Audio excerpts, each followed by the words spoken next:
car trivia you didn't ask for, but you're gonna get anyway. You're welcome.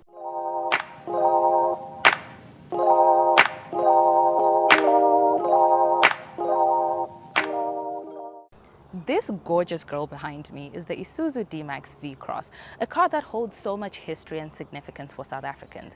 Built right here in South Africa, it started off as the Isuzu KB and is now transitioned into the beautiful D-Max. V-Cross is a trim that you get on the D-Max, and it comes with very dark accents like this dark chrome grille in the front, the sleek 18-inch alloys, and black side steps. Now, staying at the front here, you've got the Isuzu badge embedded deep in a glossy black finish. You've got your headlights here, fog lamps, and daytime running lights. So I think looks-wise, it is absolutely stunning. This is actually one of my favorite Bakkies, but not just because of how it looks, but because of what it's capable of. Coming to the backside, I think it is incredibly good looking. I absolutely love how it looks. I love the lights design, both the headlights and these stunning tail lights. You've got the Isuzu D-Max badge here, a large Isuzu badge here in the middle. So if you've forgotten what car it is, it's there to remind you. You're welcome. And of course, it's a 3-liter turbo diesel, so that is signified right here. So obviously this particular model has a bit of an accessories pack to it, but you do get your rubberized load bay. You can carry about a ton of things on here. So I could actually carry my car in the back of this car. And you can tow 3.5 tons with it. So she's a work girl.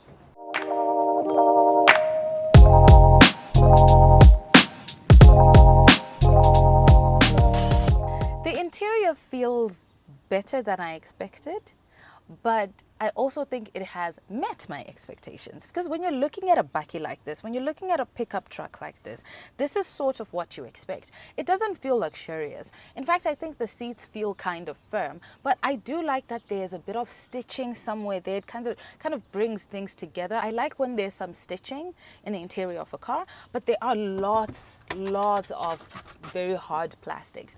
And you can really see the hardness of the plastic when you open this particular compartment.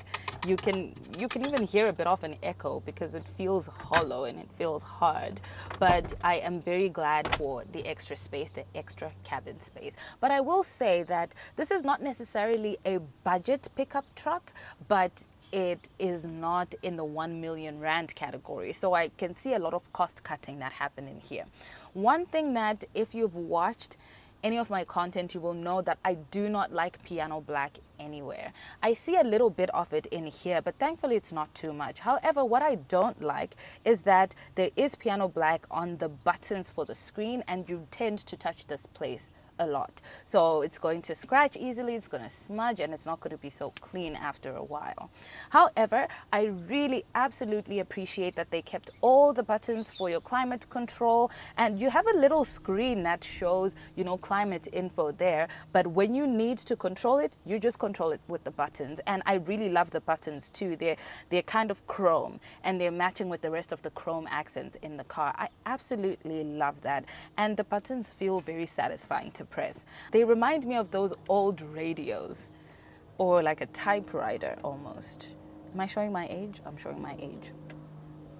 Underneath the climate control area, you've got the rotary dial for your different types of terrain. So whether you want to put the car in 2H, 4H, or 4L, you can use the rotary dial for that. You get an aux port and a USB port, but it's only one USB port and there's no Type-C. So I don't really like that, because particularly today I wanted to charge my phone and my watch at the same time, so I had to use the rear charging for the watch and front charging for the phone, so that wasn't very convenient. You also get your 12-volt socket there, and I think that's perfectly fine. Now when you go underneath that, you've got this space for your phone. It's not wireless charging, nothing, so it's just a space to put things. I just always put my phone there, so I think that's what it's made for, I guess. And you have piano black around that area as well, which is not very impressive, because I'm actually seeing a little bit of a scratch here and a few more scratches around that area. And because you might touch this a lot, this is just an easy to touch place. If you're dirty, if you're dusty, if your hands are dirty or they're clammy, you are going to mess up this area. And furthermore, they gave us poverty buttons. Guys,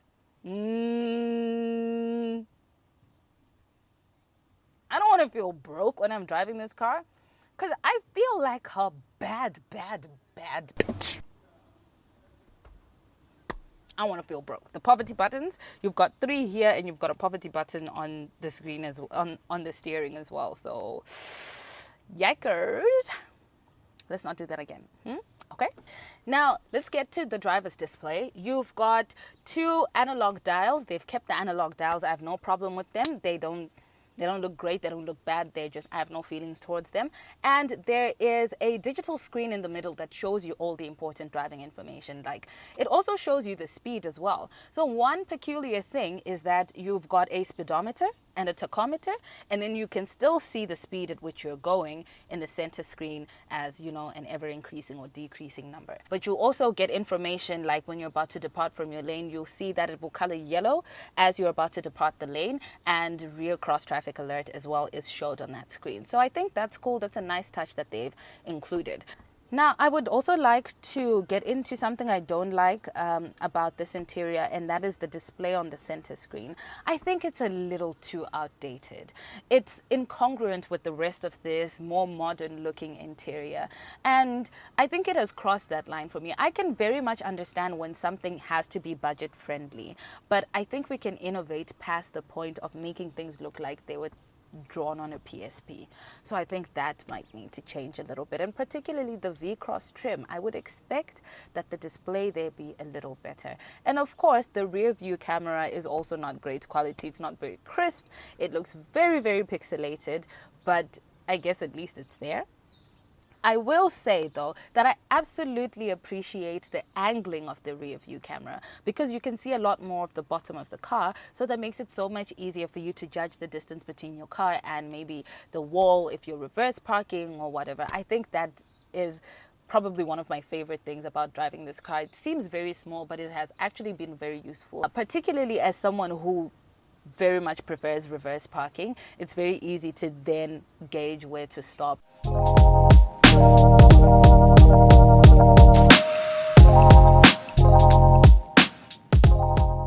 Now, when it comes to driving, I love this car. I love the engine. There's just something about an Isuzu diesel that pumps fuel into your veins and makes you feel like you're in a proper Bakkie. It's raw, it's grumbly, it's alive. It's alive! It's alive! You feel it in your chest. You hear it and you just want to go somewhere, even if that somewhere is just around the corner for a spatlo.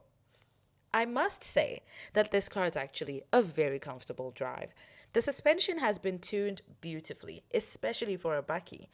However, it does feel slightly underpowered. Like, you put your foot down and the D-Max takes a second to consider it. That lack of torque is probably the biggest weakness, especially when its rivals have more grunt straight off the line. But here's the thing, Isuzu isn't just being stingy with power. The D-Max is known for being ridiculously reliable because it keeps things simple.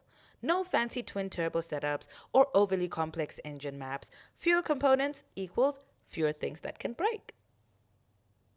And when you're deep in the boondoos with no signal and a trailer full of livestock, that matters more than 0 to 100 times. It's built like a tank, lasts forever, and when it does need fixing, it won't bankrupt you. And speaking of money, is the price of the V-Cross 4x4 Auto fair? Let's say this, it's not cheap. 840,000 Rand is quite a lot of money, especially when you line it up next to techier or faster rivals. But those rivals with more bells, more whistles, also come with more stress when things go wrong. With the D-Max, you're paying for peace of mind, a solid warranty, and a reputation that was built on workhorse energy. So if you're after a flashy toy for the city, maybe look elsewhere. The Ford Ranger Raptor or the GWM-P series are worthy opponents.